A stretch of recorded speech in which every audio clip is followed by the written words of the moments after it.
Esther, chapters 8 through 10. On that day did the king Ahasuerus give the house of Haman the Jews' enemy unto Esther the queen. And Mordecai came before the king, for Esther had told what he was unto her.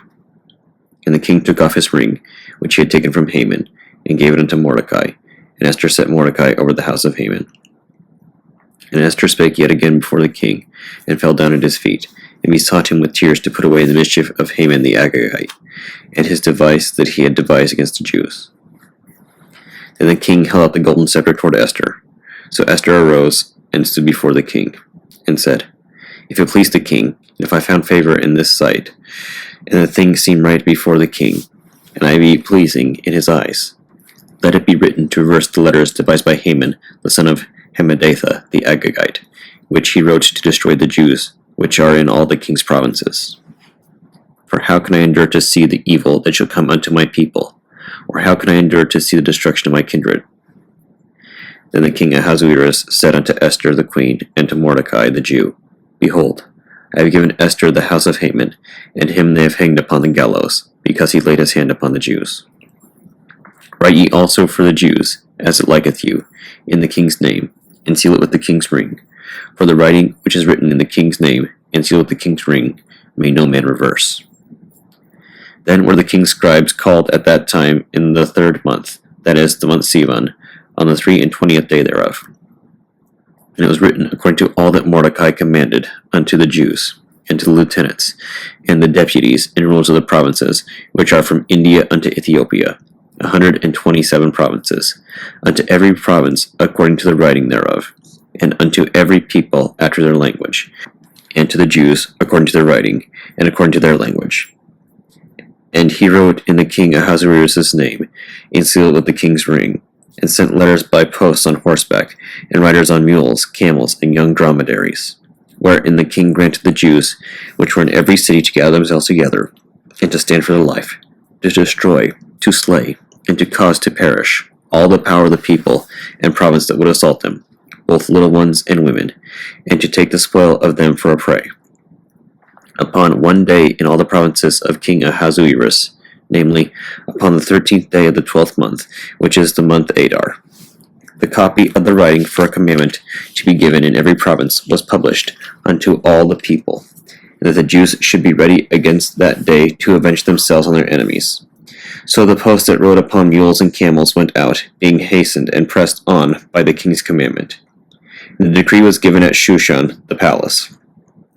And Mordecai went out from the presence of the king in the royal apparel of blue and white, and with a great crown of gold, and with a garment of fine linen and purple. And the city of Shushan rejoiced and was glad. And the Jews had light, and gladness, and joy, and honor. And in every province, and in every city, whithersoever the king's commandment and his decree came, the Jews had joy and gladness, a feast and a good day. And many of the people of the land became Jews, for the fear of the Jews fell upon them. Now in the 12th month, that is the month Adar, on the 13th day of the same, when the king's commandment and his decree drew near to be put into execution, the day that the enemies of the Jews hoped to have power over them, though it was turned to the contrary, the Jews had rule over them that hated them. The Jews gathered themselves together in their cities, throughout all the provinces of the king Ahasuerus, to lay hand on such as sought their hurt, and no man could withstand them, for the fear of them fell upon all people. And all the rulers of the provinces, and the lieutenants, and the deputies, and officers of the king, helped the Jews, because the fear of Mordecai fell upon them. For Mordecai was great in the king's house, and his fame went out throughout all provinces. For this man Mordecai waxed greater and greater. Thus the Jews smote all their enemies with the stroke of the sword, and slaughter and destruction, and did what they would unto those that hated them. And in Shushan the palace the Jews slew them, and destroyed 500 men. And Parshandatha, and Dalphon, and Aspatha, and Poratha, and Adalia, and Aridatha, and Parmashta, and Arasai, and Aradai, and Vajezatha. The 10 sons of Haman, the son of Hammedatha, the enemy of the Jews, slew they, but on the spoil laid they not their hand. On that day, the number of those that were slain in Shushan the palace was brought before the king. And the king said unto Esther the queen, The Jews have slain and destroyed 500 men in Shushan the palace, and the 10 sons of Haman. What have they done in the rest of the king's provinces? Now what is thy petition? And it shall be granted thee. Or what is thy request further? It shall be done. Then said Esther, If it please the king, let it be granted to the Jews which are in Shushan, to do tomorrow also according unto this day's decree. And let Haman's 10 sons be hanged upon the gallows. And the king commanded it so to be done. And the decree was given at Shushan, and they hanged Haman's 10 sons. For the Jews that were in Shushan gathered themselves together on the 14th day also of the month Adar, and slew 300 men at Shushan. But on the prey they laid not their hand. But the other Jews that were in the king's provinces gathered themselves together, and stood for their lives, and had rest from their enemies, and slew of their foes 70 and 5,000. But they laid not their hands on the prey. On the 13th day of the month Adar, and on the 14th day of the same, rested they, and made it a day of feasting and gladness. But the Jews that were at Shushan assembled together on the 13th day thereof, on the 14th day thereof, and on the 15th day of the same, they rested, and made it a day of feasting and gladness. Therefore, the Jews of the villages that dwelt in the unwalled towns made the 14th day of the month Adar a day of gladness and feasting, and a good day, and of sending portions one to another.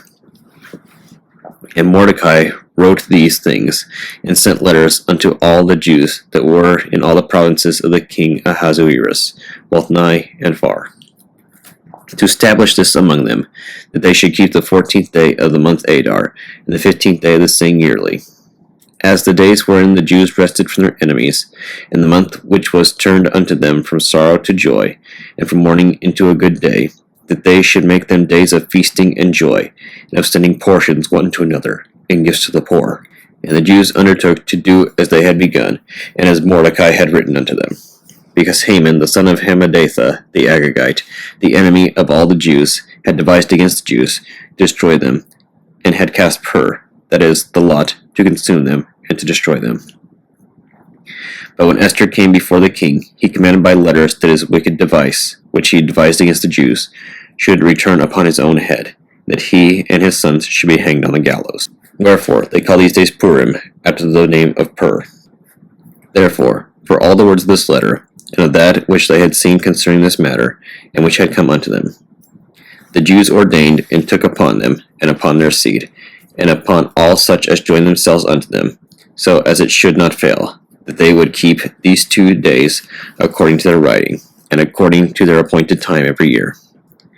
And that these days should be remembered and kept throughout every generation, every family, every province, and every city. And that these days of Purim should not fail from among the Jews, nor the memorial of them perish from their seed. Then Esther the queen, the daughter of Abihail, and Mordecai, the Jew, wrote with all authority to confirm this second letter of Purim. And he sent letters unto all the Jews, to the 127 provinces of the kingdom of Ahasuerus, with words of peace and truce, to confirm these days of Purim in their times appointed, according as Mordecai the Jew and Esther the queen had enjoined them, and as they had decreed for themselves and for their seed, the matters of the fastings and their cry. And the decree of Esther confirmed these matters of Purim, and it was written in the book. And the king Ahasuerus laid a tribute upon the land, and upon the isles of the sea. And all the acts of his power and of his might, and the declaration of the greatness of Mordecai, whereunto the king advanced him, are they not written in the book of the chronicles of the kings of Media and Persia? For Mordecai the Jew was next unto King Ahasuerus, and great among the Jews, and accepted of the multitude of his brethren, seeking the wealth of his people, and speaking peace to all his seed.